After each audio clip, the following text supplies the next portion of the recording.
అందరికీ నమస్తే. హైకోర్టు ముగ్గురు ఎమ్మెల్యేల విషయంలో ఒక డెడ్లైన్ పెట్టిన సంగతి అందరికీ తెలిసిందే. నెక్స్ట్ మంత్ 9వ తారీఖు లోపు స్పీకర్ ఆఫీస్ వాళ్ళ మీద వేటు వేస్తారా వేయరా అనే ఆప్షన్ మాత్రమే ఉంది. మూడో ఆప్షన్ లేదు. వేటు వేయకపోతే నెక్స్ట్ హైకోర్టు మణిపూర్లో వేసినట్టుగా చేస్తుందా, ఏం చేస్తుందో. కానీ వాళ్ళు సుమోటోగా మేము దీన్ని తీసుకుంటామని చెప్పిండ్రు. ఇంకా సుమోటోగా తీసుకున్న తర్వాత ఏం చేసేలేదు. స్పీకర్ చేతిలో కూడా ఇప్పుడు ఏం లేదు. స్పీకర్ చేతిలో ఎస్ఆర్ను పెట్టడమే. అంటే వీళ్ళ మీద వేటు వేయడమా వేయకూడదా. బీఆర్ఎస్ వాళ్ళు కంప్లైంట్ ఇచ్చారు కదా, వేటు వేస్తే ఓకే, వేటు వేయకపోతే కోర్టు చేస్తుంది అనేది దాని అర్థం. అయితే నేనేమంటున్నానంటే ఇప్పుడు హైకోర్టు కనుక వేటు వేసిందనుకో అది చాలా సీరియస్ పరిణామాలకు దారితీస్తుంది. ఒక ఎమ్మెల్యేను హైకోర్టు వేటు వేసిందంటే మణిపూర్లో అట్లా జరిగింది. హైకోర్టు స్పీకర్ నిర్ణయం తీసుకోలేదు. స్పీకర్ అక్కడికో 4 weeks టైం ఇచ్చింది కోర్టు. వాళ్ళ మీద అనర్హత వేటు వేయలేదు. వాళ్ళు తర్వాత వాళ్ళ డిస్క్వాలిఫికేషన్ చేసేసింది కోర్టు డైరెక్ట్గా. ఇంకా మళ్ళీ విచారణ నో ఎంక్వైరీ, డైరెక్ట్గా డిస్క్వాలిఫికేషన్ చేసేసింది హైకోర్టు. కాబట్టి ఇక్కడ కూడా ఏం జరుగుతుందో తెలియదు. వాళ్ళు చాలామందితో మాట్లాడుతూ ఉన్నారు ఈ వ్యవహారంలో పార్టీస్ అంతా కూడా. వీళ్ళు ఉన్నారు కదా, దాన నాగేందరు లేకపోతే కడియం శ్రేరి, వీళ్ళకి ఏం లేదు. వీళ్ళ పార్టీస్ కూడా కాదు. ఇప్పుడు వీళ్ళకేం సంబంధం లేదు. ఇక్కడ రెండే స్పీకర్ ఆఫీస్ వర్సెస్ కోర్టు. ఇంకా మధ్యలో వీళ్ళందరూ ఏం లేరు. మళ్ళీ వీళ్ళు పోయి పిల్లేసుడు, నేను బెంచ్ కోతా, సుప్రీంకోర్టు కోతా, పాకిస్తాన్ కోర్టు కోతా, అమెరికా కోర్టు కోతా ఏం లేదు. అయిపోయింది. వీళ్ళు చెప్పదలుచుకున్నదంతా అయిపోయింది. ఈ నెల రోజుల్లోనే విచారించాలి వీళ్ళను. షెడ్యూల్ ఏమన్నది సెక్రటరీని షెడ్యూల్ వేసుకొని విచారించి చేసుకోమని చెప్పింది తప్ప ఇంకేం లేదు, చేసేది ఏం లేదు. అయితే ఇప్పుడు నేనేం చెప్తున్నానంటే ఎమ్మెల్యేలకు రెండే ఆప్షన్స్ ఉన్నాయి. ఒకవేళ హైకోర్టు కనుక వేటు వేసిందనుకో వీళ్ళ రాజకీయ జీవితం ఆల్మోస్ట్ ఖతమైనట్లే. వీళ్ళ రాజకీయ జీవితం ఖతం.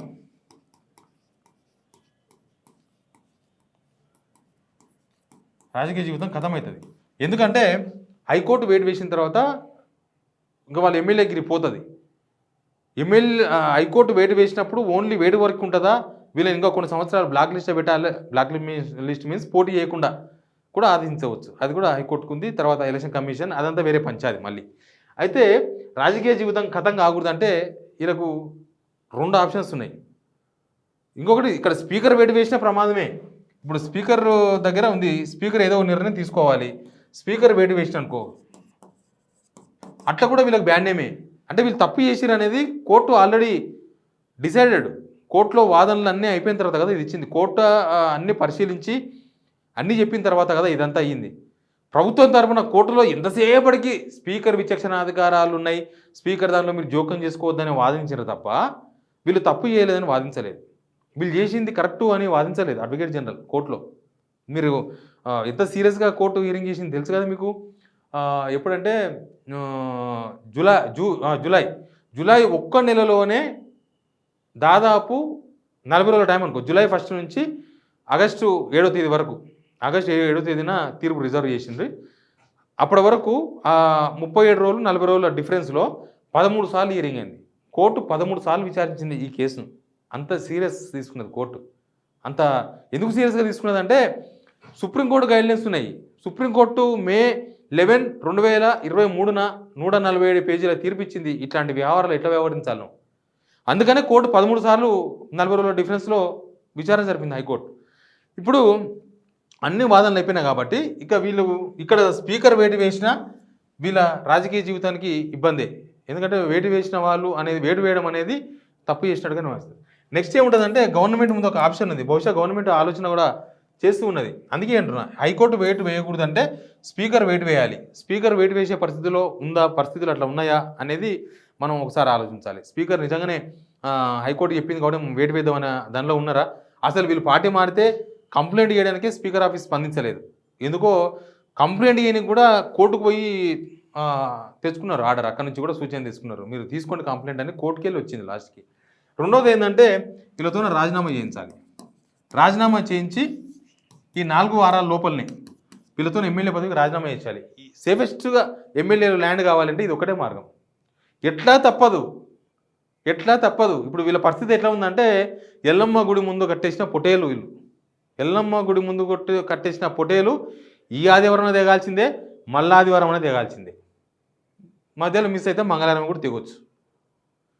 ఇప్పుడు ఈ ముగ్గురు పరిస్థితి దాన నాగేందర్, తెల్ల వెంకట్రావు, కడియం శ్రీహరి వాళ్ళు ఏంటంటే ఎల్లమ్మ గుడి ముందు కట్టేసిన పొట్టేళ్ళు లాంటి వాళ్ళు మెడ తెగక తప్పదు, ఆదివారమా మంగళవారమా డిసైడ్ చేసుకోవాలి అంతే.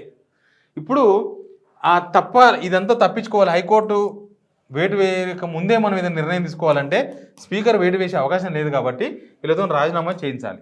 ఇప్పుడు రాజీనామా చేపిస్తారా అనేది చర్చ. ఇప్పుడు చాలా సీరియస్ చర్చ, వీళ్ళకి వేరే ఆప్షన్ లేదు. వీళ్ళు కూడా చాలామంది న్యాయ నిపుణులతో మాట్లాడుతున్నారు. ఏపీకి చెందిన ఒక అడ్వకేటు, సీనియర్ హైకోర్టు అడ్వకేట్తో మంతనాలు జరుపుతున్నారు వీళ్ళు. ఆ ఏపీకి సంబంధించిన అతను ఎవరంటే ఉమ్మడి ఏపీ ఉన్నప్పుడు ఇక్కడ అసెంబ్లీకి సలహాదారుగా పనిచేసిన వైఎస్ రాజశేఖర్ ముఖ్యమంత్రిగా ఉన్నప్పుడు, ఆయన పేరు ప్రస్తావించడం కరెక్ట్ కాదు, ఆయనతో మంతనాలు జరుపుతూ ఉన్నారు. మరి ఎందుకో తెలంగాణ అడ్వకేట్లు న్యాయం చెప్పారనుకున్నారేమో, ఆంధ్ర అడ్వకేట్తో చర్చలు జరుపుతూ ఉన్నారు.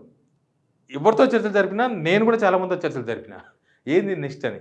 కాబట్టి వీళ్ళు రాజీనామా చేయడానికి సిద్ధంగా ఉన్నారా లేదా అనేది ఇంపార్టెంట్ పాయింట్. ఇప్పుడు ముగ్గురు దానం నాగేందర్ రాజీనామా చేయాలి, కరీం సార్ రాజీనామా చేయాలి. ఇప్పుడు కాంగ్రెస్ వీళ్ళని సేఫ్గా లాంచ్ చేయాలంటే రాజీనామా చేయించడం తప్ప వేరే మార్గం లేదు. మళ్ళీ రాజీనామాకు రెడీగా ఉన్నారా, రాజీనామా చేస్తారా?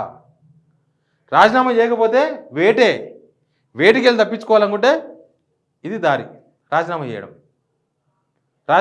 వీళ్ళందరూ వీళ్ళే రాజీనామా చేయాలి. ఎట్లయినా కూడా వీళ్ళు పార్టీ మారింది తప్పు. గతంలో పార్టీ మారిన వాళ్ళది కూడా తప్పే. కాకపోతే అప్పుడు చట్టాలు వేరు, ఇప్పుడు చట్టాలు వేరు. చట్టాలు ఎప్పుడు అప్డేట్ అవుతూ ఉంటాయి కదా, మనం కూడా అప్డేట్ కావాలి. వీళ్ళందరూ ఇంకా పాతకాలంలో ఉన్నారు, పాతకాలం సీజన్ అనుకుంటారు. అప్పుడు మారినరు ఏం కాలే కదా, అప్పుడు మారినరు ఏం కాలే కదా అనుకుంటారు. ఒకటేలాగా ఉంటుందా? ఒకలాగా ఉండదు. ఒకప్పుడు చలిజ్వరం వస్తే ఇంత పొయ్యి వెలిగించుకొని పండుకుంటుండే మన తాతలు, జ్వరం తగ్గిపోతుండే. ఇప్పుడు చిన్న జ్వరం వచ్చిందంటే హాస్పిటల్కి ఉరికిపోయి అవసరమైతే టెస్టులు లాయించుకొని, అవసరమైతే 4 రోజులు బెడ్ రెస్ట్ తీసుకొని ఇంకేదైనా ఉంటే అది కూడా చేసుకొని రావాలి. కాలం మారింది.